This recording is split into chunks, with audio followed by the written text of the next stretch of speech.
우리 다 같이 하나님의 말씀 일어나셔서 같이 교독하도록 하겠습니다. 우리 서로를 향해서 예수님 때문에 행복하세요 라고 인사하도록 하겠습니다. 예수님 때문에 행복하시기를 바라겠습니다. 여러분 혹시 이거 들어보셨어요? 반려돌이라고 들어보셨습니까? 이게 반려돌이에요. 반려견이 있는 것처럼 반려돌이 있습니다. 저도 이번에 처음 알았거든요. 근데 조금씩 인기를 얻어가고 있다고 해요. 몇 주 전에 제가 알기로는 매일 100개에서 150개 정도가 판매가 된다고 합니다. 유튜브에요. 반려돌 언박싱 영상도 있어요. 한번 보세요. 근데 유튜브에 영상이 올라오면 제목이 하나 올라오잖아요. 끝에 뭐라고 돼 있냐면 허망함 주의. 딱 문을 박스를 열었는데 뭐만 있어요? 돌만 하나 있으니까. 그렇습니다. 왜 이런 일이 있을까라고 생각을 하고 또 찾아보니까 얼마 전에 한 유명 연예인, 남자 연예인, 50대 중반 되는 연예인은요, 이 반려돌을 키우고 있는 거예요. 공중파를 타고 방송이 된 겁니다. 이름이 임원이라고 하는 남자 연예인이에요. 친구가 와서 깜짝 놀라는 거예요. 모자까지 씌워서 내 반려돌이야 라고 소개시켜 주니까 애가 왜 저러지? 그리고 나중에 보니까 또 이 반려돌을 잊어버렸대요. 찾고 난리가 아니라고 하는데 참 이런 일이 발생하고 있습니다. 그래서 참 진짜인가 싶어서 찾아보니까 진짜입니다. 근데 더 놀라지 마십시오. 반려돌의 등록증도 있습니다. 한번 보세요. 등록증이 있어요. 이게 진짜 반려돌이다 라는 걸 증명해주는 등록증이 있습니다. 더 놀라지 마시기 바랍니다. 반려돌 훈련시키는 법도 있어요. 한번 보세요. 3가지입니다. 이리 와! 뭐라고 해야 된다고요? 단호하게 명령을 해야 된대요. 정상이 뭔지 아세요? 아무 반응이 없는 게 정상이에요. 돌이 반응하면 어떤 일이 발생한 거죠? 내가 정신이 이상해진 거죠. 아무 반응이 없는 게 정상이래요. 그리고 앉아라고 하는 것을 훈련시켜야 됩니다. 엄중한 목소리로 앉아라고 명령해야 된대요. 세워놓으면 뒤집어질 때가 있거든요. 그런 일 발생하지 않도록 저기 좀 안내 좀 해주세요. 누가 예배 드리려고 그러는데 못 들어오고 계시는데. 그다음 마지막 훈련 방법, 굴려보는 것을 훈련해야 합니다. 돌은 굴러야 된다라고 해서 경사진 곳에서 굴려야 된대요. 근데 이걸 보면서 돌이 훈련이 되는 건지 돌을 굴리는 사람이 훈련이 되는 건지 잘 모르겠는데 이런 것이 있다고 하더라고요. 실제입니다. 돈 주고 팔아요. 쳐보면 나옵니다. 그래서 우리나라에서 시작된 건가 싶어가지고 찾아보니까 그건 그렇지 않더라고요. 1970년대에 미국에서 한때 유행이 됐던 거예요. 이게 반려돌이 펫락이라고 해가지고 한때 유행이 됐던 거라고 합니다. 반려돌 키우는 이유가 뭘까요? 반려돌 키운다. 이 말이 좀 어울리지는 않지만 반려돌을 키우는 이유가 뭘까? 근데 그들이 하는 이야기가 이겁니다. 삶을 살다 보니까 수많은 삶의 문제들이 있는 거예요. 이런 문제 당하고 저런 문제 당하고 내가 원치 않는 상황에 놓일 때가 참 많이 있잖아요. 그러면 지쳐요. 이리 치이고 저리 치이면 어떻게 됩니까? 마음이 상하죠. 삶이 상하게 되어 있어요. 그러면 집에라도 오면 편안해야 되잖아요. 집에 오면 또 사람이 말 걸어요. 어땠냐 저땠냐 왜 그러냐부터 해가지고. 근데 반려돌을 키우는 사람은 집에 딱 들어가면 어떤 일이 발생할까요? 조금도 움직이지 않는 바위가 돌이 거기에 딱 그대로 멈춰 있는 거예요. 나를 반기듯이. 근데 그 앞에 가가지고 잘 있었냐? 난 너무 힘들었어. 그러면 바위가 이 돌이 가만히 듣고 있는다는 거예요. 처음에는 내가 뭐 하나 싶지만 시간이 흐르고 반복되면 이 돌이 자기 마음을 알아주는 것 같다는 거예요. 아무 반응을 안 한대요. 내가 뭐라고 하면 네가 잘못했어. 사람에게 얘기하면 그럴 때가 있잖아요. 네가 잘못했구만 이러는데 이 반려돌한테 얘기하면 아무런 얘기도 안 한다는 거예요. 그러니까 너무 편하대요. 안식을 얻는데요. 때로는 기쁘고 즐겁기도 하더라라는 겁니다. 사람들이 스트레스를 받는 이유가 뭘까요? 가장 큰 스트레스가 어디서 올까요? 사람들과의 관계 때문에 옵니다. 일대 다수의 관계를 맺고 살다 보면 수많은 관계에서 만들어지는 스트레스가 엄청난 거예요. 그러니까 지쳐서 오게 되는 거죠. 집에 딱 들어오면 저 만치에 어제 있던 그 돌이, 반려돌이 그대로 있는 거예요. 그 앞에 뚜벅뚜벅 걸어가가지고 내 하소연을 하는 겁니다. 감정을 토로하고 이야기를 하고, 때로는 그 못된 양반 상사 막 욕을 해대면서, 근데 이 돌은 가만히 듣고만 있는 거예요. 그러니 위로가 되고 힘이 되더라라는 겁니다. 제가 어제 아이들과 머리를 깎고 왔어요. 그리고 이제 집에 들어가려고 엘리베이터를 딱 탔는데, 엘리베이터마다 이 광고 보드가 있어요. 지금 영상으로 나오는 그 밑에 한 줄짜리 기사가 쭉 나와 있는데, YTN 기사, 이런 기사가 있더라고요. 제가 한번 읽어봐 드릴게요. 함께 사는 친구죠. 점점점. 반려돌 키우며 위안받는 청년들. 저는 잠깐 영상에서 나와서 끝나는 건 줄 알았거든요. 잠깐 호기심에 파는 건 줄 알았는데 그게 아니에요. 이제는 청년들이 이것을 가지고 사서 반려돌로 키우고 있는 겁니다. 청년들 얼마나 힘듭니까? 직장을 잡기도 힘들죠. 결혼하기도 힘들어요. 연애는 사치입니다. 아무것도 못하는 것 같은 그런 상황 가운데 있는 청년들이 그나마 위안받을 수 있는 곳이 어디냐? 집에 가면, 명절 되면 듣는 소리가 있죠. 직장 얻었냐? 결혼했냐? 뭐부터 했냐? 매일같이 스트레스 쌓이는 이 청년들에게 이 반려돌만큼 위안이 되는 게 없다는 거예요. 아무런 말을 안 해요. 내가 하소연해도 듣고만 있는 거죠. 그러니까 위로가 되더라라는 겁니다. 삶의 즐거움이 없으니까 그러는 것 같아요. 삶의 기쁨이 없는 거죠. 스트레스만 가득 채워지고 어딜 가나 이리 치이고 저리 치는 거죠. 사건에 의해서, 사람에 의해서, 관계에 의해서, 어떤 상황에 의해서 내가 원치 않는 아픔들을 끊임없이 겪는 거예요. 이리 치이고 저리 치이는 거예요. 여러분들 지난 한 주간 이리 치이고 저리 치이다 왔잖아요. 온통 스트레스 받다 왔잖아요. 반려돌 하나 장만하셔가지고 딱 놓고 한번 거기에서 한번 해보세요. 이게 예수님인가 생각해보고 한번 해보세요. 즐거움이 없는 거죠. 행복이 없는 거예요. 너무 지쳐 있는 겁니다. 여기 다음스타 아이들 많이 앉아 있는데, 우리 다음스타 아이들은 어떨까요? 학교 끝나면 어디 가죠? 학원 끝나면 어디 가죠? 학원 가요. 그 학원 끝나면 또 어디 가요? 또 다른 학원 가요. 공부했어요. 공부 끝냈어요. 그 다음 뭐 해야 돼요? 공부해야죠. 그 공부 끝냈어요. 그 다음 뭐 해야 돼요? 또 공부해야죠. 얼마나 스트레스예요. 얼마나 스트레스. 끄덕끄덕 하잖아요. 전부 다. 그만 좀 하라고. 우리 아이들부터 청년, 직장생활하고 사회생활하고 관계를 맺는 모든 사람들이 힘든 거야. 마음이 힘들어요. 어디 가서 정말 누구에게 하소연하고 싶어도 안 되는 거예요. 응? 그래서 반려돌을 가져다가 기르는 거 아닌가 싶습니다. 우리 삶에 왜 이렇게 즐거움도 없고 행복도 없는 걸까 곰곰이 생각해 보았습니다.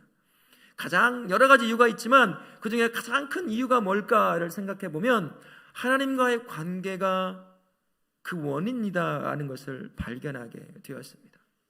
사람은 하나님의 형상으로 창조되었어요. 그래서 하나님과 뗄래야 뗄 수가 없습니다. 사람은 하나님과 떨어지는 그 즉시 영원한 죽음으로 갈 수밖에 없어요. 그래서 하나님과 관계가 그 어떤 것보다도 중요합니다. 그래서 하나님과 관계가 좋으면 좋을수록 어떨까요? 상황과 상관없이, 내가 만나는 환경과 상관없이 어떤 관계에 놓여 있다 하더라도 하나님과의 관계만 좋으면 그 상황과 관계 가운데서 오는 스트레스와 아픔을 잘 이겨낼 수가 있어요. 그리고 그 안에서 하나님이 주시는 행복을, 즐거움을 누릴 수가 있습니다. 하지만 하나님과 관계가 멀어지고 점점 멀어지고 끝내는 단절되기 시작하면 하나님을 통해 얻는 행복과 즐거움은 싹 사라지고 멈만 일어나게 될까요? 내 안에서 불안과 불평과 걱정과 근심만 차지하게 되는 것입니다. 이 마음을 갖고 삶을 딱 살아가 보세요. 조금만 건드려 보세요. 뭐가 일어날까요? 짜증이 일어나요.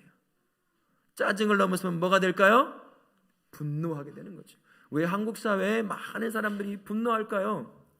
하나님과의 관계를 맺지 못하니까 죄가 만들어내는 이 내면의 걱정과 근심과 불안과 두려움이 내면에 다 깔려 있어요. 저도 그렇고 여러분 모두가 다요. 근데 이것이 삶의 현장을 딱 나아가면 사람을 만납니다. 사건을 만나요. 어떤 환경에 놓여요. 그러면 작게는 짜증으로, 크게는 분노로, 때로는 극단적 선택으로 그렇게 일어나게 되는 거죠. 그래서 하나님과 관계가 이처럼 중요하게 되는 겁니다. 그러다 보니 반려돌, 정말 말도 안 되는 것 같은 짓, 이게 뭔 짓이냐라고 할 법한 그것을 통해서라도 내 안에서 일어나는 이런 불편함과 아픔들을 해결해 보려고 하는 거죠. 그러나 이것은 잠시 잠깐이잖아요. 계속 반복됩니다. 악순환의 연속인 것처럼 반복돼요.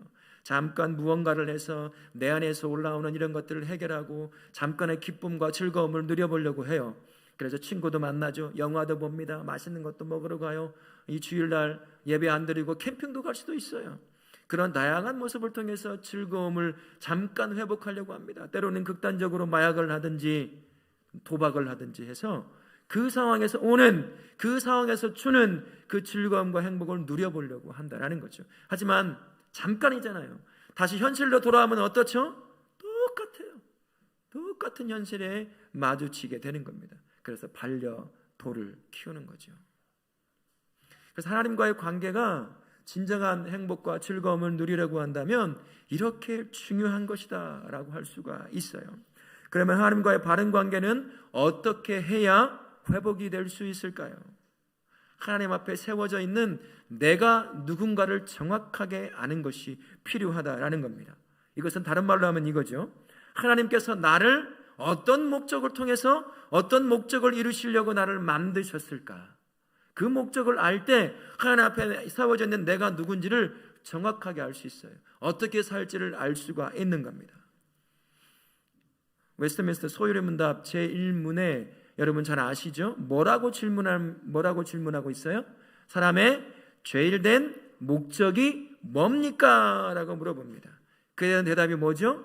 사람의 죄일된 목적은 하나님을 영화롭게, 다른 말로 하면 영광을 올려드리는 것이고 영원토록 하나님을 즐거워하는 것이에요. 기뻐하는 것입니다. 하나님을 즐겁게 만들라는 얘기가 아니에요.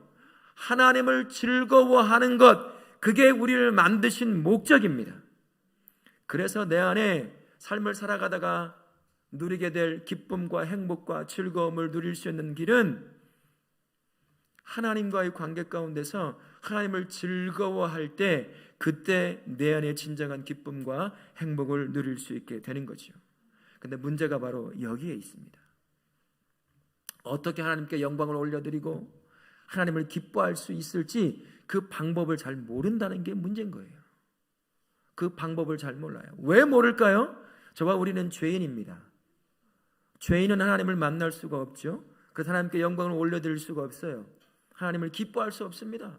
죄가 우리의 영적인 눈을 딱 가려버리는 거거든요. 그래서 하나님을 볼 수가 없습니다. 하나님을 볼 수가 없다는 것은 무슨 말이죠? 하나님을 알 수가 없어요. 알 수도 없는 존재를 어떻게 영광을 올려드리고 그분을 기뻐할 수 있겠습니까?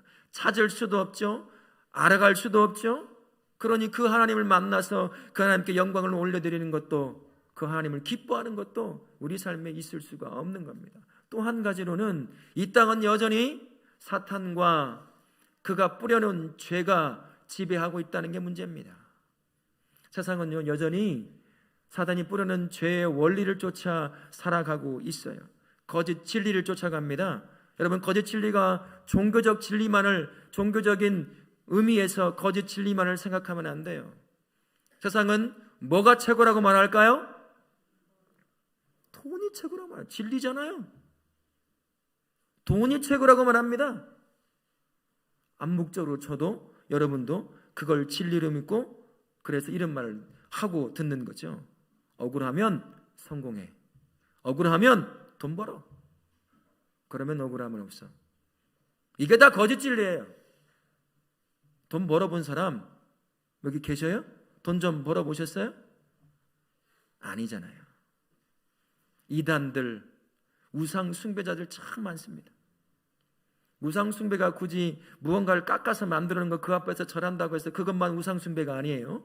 하나님보다 앞서 있는 모든 것들, 내 삶을 이끌어가는 우선순위에 가장 앞에 있는 것, 그게 돈이건 자식이건 건강이건 성공이건 보이건 보이지 않건 간에 하나님보다 앞서 있는 모든 것들은 전부 다 우상숭배예요. 그것을 쫓아가면 다 우상숭배의 삶을 사는 겁니다. 하나님을 부인하는 삶을 살아가게 되는 거죠. 진리를 무시합니다. 선하고 아름다운 것을 쫓아가려고 하지 않아요. 나에게 즐거움을 주고 나에게 쾌락을 주는 것을 쫓아가려고 하는 것, 그게 세상이 죄를 쫓아가는 삶의 원리라 할 수 있습니다. 하나님에 대해서 관심이 없습니다. 심지어 성도라고 하는 이름이 붙어있는 사람들조차도 하나님에 대해서 별 관심이 없어요. 그러다 보니 영원한 하나님의 나라에 관심이 없어요. 영생에 대해서 관심이 없습니다. 영원하고 멈추지 않는 하나님의 사랑에 대해서 별 관심이 없어요. 그저 내가 살아가는 이 땅에서 누리고자 하는 즐거움, 이 땅에서 얼마나 많은 돈을 벌 것인가, 얼마나 많은 인기를 얻을 것인가, 얼마나 건강하게 99세까지 팔팔하게 살다가 죽을 것인가, 그것이 인생의 목적이고 방향인 거죠. 이게 세상이 죄에 이끌림을 받는 그러한 세상이라는 것입니다. 성도가 바로 이러한 위치에 놓여 있어요. 나도 모든 사람이 죄인입니다. 그리고 죄가 지배하는 세상에 여전히 살아가는 것이 우리의 모습이에요. 이게 사람이 세워져 있는 현실입니다.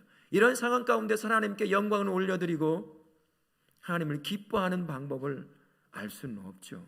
어떻게 알겠습니까? 안다면 정말 이 세상 완전히 뒤집어졌을 거예요. 알지 못하니 여전히 하나님께 영광도 아니요 하나님을 즐거워하지도 않는 그런 삶을 쫓아 살아가고 있는 거죠. 그러면 이런 현실 가운데서 하나님께 어떻게 영광을 올려드리고 하나님을 어떻게 기뻐하는 삶을, 그 방법을 찾아갈 수 있을까요? 우리 하나님은 여전히 그럼에도 불구하고 우리를 사랑하시는 줄로 믿습니다. 내가 죄 가운데 넘어졌어도 우리를 사랑해요. 그래서 자신이 인간의 몸을 입고 이 땅에 내려오신 건 아닙니까? 그리고 십자가를 지셨잖아요. 끝내 부활하셨잖아요. 나를 그만큼 사랑하신다는 것입니다. 그러면 내가 하나님께 영광을 올려드리고 하나님을 기뻐할 수 있는 방법도 우리에게 열어놓으셨다라는 것입니다. 그게 뭘까요? 하나님의 우리를 향한 그 간절한 마음이 가득가득 채워져 있는 이 성경이라고 하는 거예요. 성경이라고 하는 것이, 이것이 곧 하나님께 영광을 올려드리고 하나님을 즐거워할 수 있는 삶의 길로 인도해 간다라는 것입니다.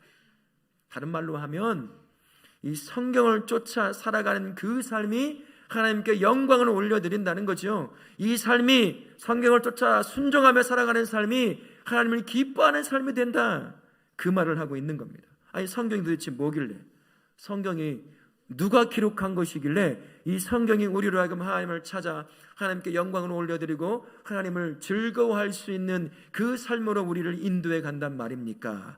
라고 아마 물어보실 분도 계실 겁니다.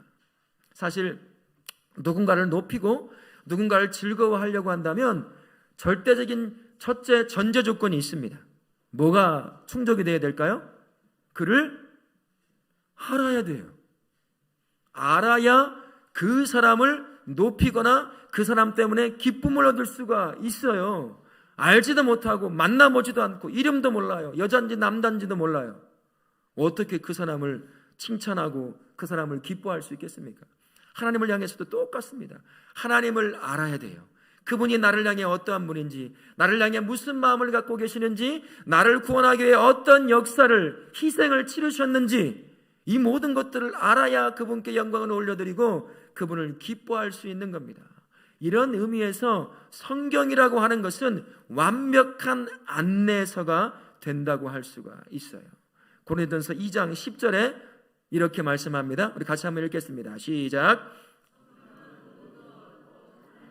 깊은 것까지도 통달하시느니라. 하나님을 누가 하시는 줄 알면 누가 정확하게 알까요? 성령님이 하십니다. 통달한다는 것은 누구도 모르는 하나님의 깊이 있는 모든 것까지 다 아셔요. 삼위의 하나님 중에 성령 하나님이 한 분이시기 때문인 거죠. 하나님의 생각과 감정과 그분의 계획, 모든 것 하나도 빠짐없이 다 아시는 분이 성령 하나님이십니다. 그 성령 하나님이 40여 명의 사람들을 시대 각각의 다른 시대에 그들을 통해서 하나님의 마음이 담겨져 있는 이 성경을 다 기록하게 하셨어요. 하나님의 마음을, 성부 하나님을 정확하게 알고 있는 성령 하나님을 통해서 이 성경이 기록된 겁니다. 그래서 무슨 말일까요 이게요? 성경을 통해서 정확하게 하나님을 알 수가 있다는 거예요. 성경을 통해서 하나님이 나를 향해 어떤 마음을 가지고 계시고 나를 향해 하나님의 무슨 역사를 이루셨는지를 이 성경을 통해서 우리가 알 수가 있다는 것입니다. 이걸 다른 말로 하면요, 성경을 쫓아 성경을 순종하며 살아가는 그 삶을 살게 되면 그 삶 자체가 하나님께 영광이 되는 삶이요, 그 삶이 하나님을 기뻐하는 삶이 된다라는 것이죠. 그래서 우리 성도님들은 이 하나님의 말씀을 언제나 가장 가까이 하실 수 있는 우리 성도님들 되실 수 있기를 예수님의 이름으로 부탁을 드리겠습니다. 이렇게 성경이 너무 중요해요. 그래서 사도 바울이 오늘 말씀에 다 읽지는 않았지만 사도 바울이 디모데를 향해서 신신당부하는 명령을 내리고 있는 것을 볼 수가 있습니다. 14절에 뭐라고 말씀합니까? 우리 같이 한번 읽어보겠습니다. 시작. 그러나 너는 배우고 확실한 일에 거하라 라고 말씀합니다. 바울이 디모데에게 무엇에 대한 것을 배우고 확실한 일에 거하라고 할까요? 15절에서 그 힌트와 답을 얻을 수가 있어요. 어려서부터 성경을 알았나니 라는 말씀이 있습니다. 디모데의 외할머니와 엄마 이름이 뭘까요? 외할머니 로이스, 엄마 유니게입니다. 디모데는요, 외할머니와 엄마를 통해서 구약 성경에 역사하셨던 하나님을 배웠어요. 알게 되었습니다. 그러다가 사도 바울과 사역을 같이 하면서 사도 바울을 통해서 더 깊이 구약의 역사하신 하나님을 깨닫고 알게 되었어요. 사도 바울이 어떤 사람이죠? 율법학자와 같은 사람이에요. 그를 통해 구약이 누구를 예언하는지, 어떤 분을 향한 말씀인지 정확하게 알고 있었던 겁니다. 사도 바울이 지금 디모데 목사님에게 뭘 명령하냐면, 네가 너의 부모와 너의 할머니와 나를 통해 배운 이 성경의 말씀 안에 있는 진리 안에 온전히 거하라 라고 이야기하는 거예요. 디모데가 사역했던 그 시대는 참 좋지 못한 시대였습니다. 박해가 있었어요. 핍박이 있었고 순교가 있던 시대였습니다. 거짓 진리와 이단이 지금만큼이나 번창하던 시대가 바로 이러한 시대였어요. 수많은 성도들이 등지고 떠났습니다. 순교를 각오하지 못하고 믿음을 변질시키고 떠났어요. 등 돌리고 떠납니다. 이런 상황 가운데서 디모데 목사님이 얼마나 힘들었겠습니까?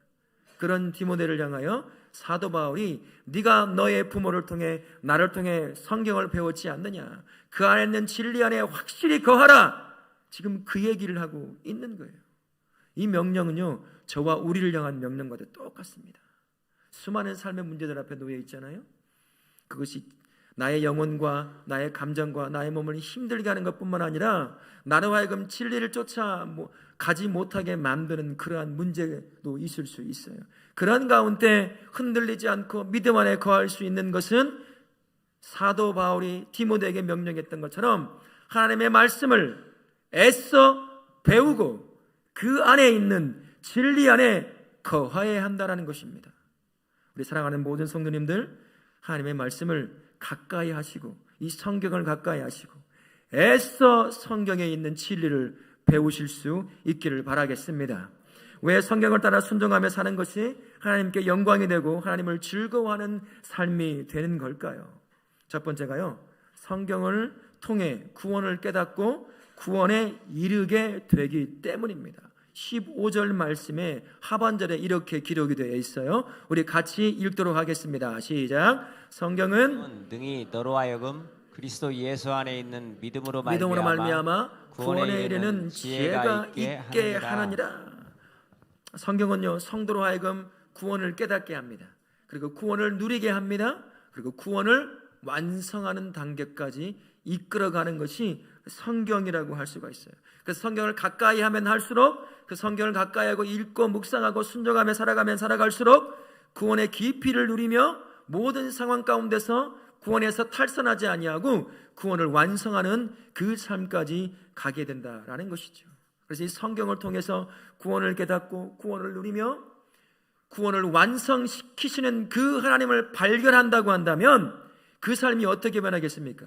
그 하나님께 영광을 올려드리는 삶으로 변화가 되겠지요. 그리고 나를 하여금 구원을 이루어가시는 하나님을 알게 하셨으니 그 하나님으로 말미암아 그 하나님을 즐거워하는 겁니다. 상황과 상관없이 내가 놓여 있는, 내가 만나는 수많은 삶의 문제들과 상관없이 성경에서 나를 향해 하나님이 무엇을 이루셨는지 구원을 이루신 걸 알게 되었기에 그분께 영광을 올려드리고 그분을 기뻐하는 삶을 살 수가 있는 거예요. 그래서 우리 모든 성도님들은 하나님의 말씀인 성경을 가장 가까이 하시길 바랍니다. 그리고 읽으시길 바랍니다. 묵상하시길 바랍니다. 순종하실 수 있기를 바랍니다. 그러면요, 내 삶이 팍팍하고 어려울 수도 있어요. 그러나 그 성경에서 발견하는 하나님이 나를 향해 무슨 역사를 이루셨는지를 알기에, 그 구원의 은혜를 누리기에 그 삶에서 어떤 상황이라 하더라도 하나님께 영광을 올려드릴 수 있어요. 그 하나님으로 인하여 상황과 상관없이 내가 기뻐할 수 있는 그러한 삶을 살게 되는 겁니다. 그러니 저도 그렇고 우리 성도님 모두가 다 하나님의 마음이 듬뿍 차고 넘치게 채워져 있는 이 성경을 가까이 하고 매일같이 읽고 묵상하며 순종하실 수 있기를 바라겠습니다. 아멘. 성도님들께서는 이제 성경을 통해 하나님을 정확하게 알기를 바랍니다.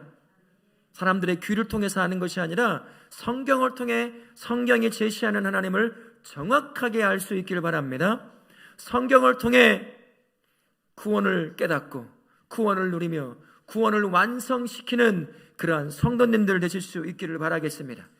성경을 통해 내 삶에 기쁘게 하시는 그 하나님의 역사를 경험함으로 하나님을 기뻐하는 그 삶을 통해 평생 여러분의 삶을 통해서 하나님께 영광을 올려드리고 그분으로 인하여 즐거운 행복한 삶을 사시기를 바라겠습니다. 성경을 통해 하나님이 살아가시는 그 삶의 모습을, 우리의 모습을 본다고 생각해 보세요. 누가 가장 기뻐하고 즐거워할까요? 성도인 나보다, 자녀인 내가 성경을 쫓아 자신의 마음이, 아버지의 마음이 가득 채워져 있는 성경을 쫓아 순종하며 살아가는 그 삶의 모습을 바라보며 우리 하나님이 정말 가장 기뻐하실 거예요. 그가 믿음에서 탈선하지 아니하고 믿음을 누리며 끝내 내가 있는 이곳 영원한 하나님의 나라에 입성할 걸 알기에 그를 인하여 하나님이 기뻐하고 즐거워하는 겁니다. 나 때문에 기뻐하고 즐거워할 하나님을 안다면 여러분 삶에서 어떻게 할까요? 그분께 영광을 올려드리는 거죠. 그분으로 인하여 기뻐하는 겁니다. 그래서 성경을 가까이 해야 되는 거예요. 여러분 지금 맥체인 성경 읽기표 어디까지 읽고 표시하고 계십니까? 창세기는 읽으셨습니까? 레위기는 무사히 넘기셨습니까? 하나님의 말씀을 읽는 것부터 시작을 해야 돼요. 읽지 않고 어떻게 묵상을 할 수가 있겠습니까? 성경은 하나님의 마음으로 가득 채워져 있어요. 나를 향한. 그래서 내가 하나님께 영광을 올려드리고 하나님을 기뻐할 수 있으려고 한다면 이 성경을 가까이 하지 않을 수가 없어요. 성경을 가까이 함으로 말미암아 하나님을 알고 그분께 영광을 올려드리며 기뻐할 수 있는 겁니다. 바로 그 성도의 삶이 말씀의 사람이 되는 것이고 성경의 사람으로 세워져 가는 거예요. 우리 모든 성도님들은, 저와 우리 모든 성도님들은 모두가 다 말씀의 사람이 되기를 바랍니다. 성경의 사람이 되기를 바랍니다. 매일같이 가까이 하고 읽고 묵상하여 그 말씀에서 하나님을 발견하고 경험하는 복된 우리 성도님들 되시기를 예수님의 이름으로 부탁을 드리겠습니다. 웨스터민스터 소유리 문답 제2문에 보게 되면 성경에 관해서 질문을 하거든요. 그에 관하여 해설하는 내용 중에 이런 내용이 있습니다. 우리 같이 한번 읽어보겠습니다. 시작. 많은 사람이 부끄러운 줄도 모르고 자신의 성경책을 상자에만 애지중지 담아두거나 창가에 먼지가 수북이 쌓이게 펴보지도 않는데 그래서는 안 됩니다. 나중에 이 먼지들이 그 사람을 대적해 증언할 것입니다. 하나님이 친히 기록하신 성경책을 다른 어떤 책보다 사랑하십시오. 성경책을 구원의 길을 밝히 보여주는 빛으로 그 길을 가는 성도의 발을 비추는 등으로 귀하고 소중하게 여기십시오. 이제 늦지 않았어요. 언제든 우리 하나님 주신 말씀 성경에 가까이 가서 그 말씀을 가까이 하고 읽고 묵상하고 연구하며 그 말씀을 순종함으로 말미암아 우리 모든 성도님들이 하나님께 영광을 올려드리고 그분을 기뻐하시는 진정한 복된 성도의 삶을 사실 수 있기를 예수님의 이름으로 축원합니다. 아멘.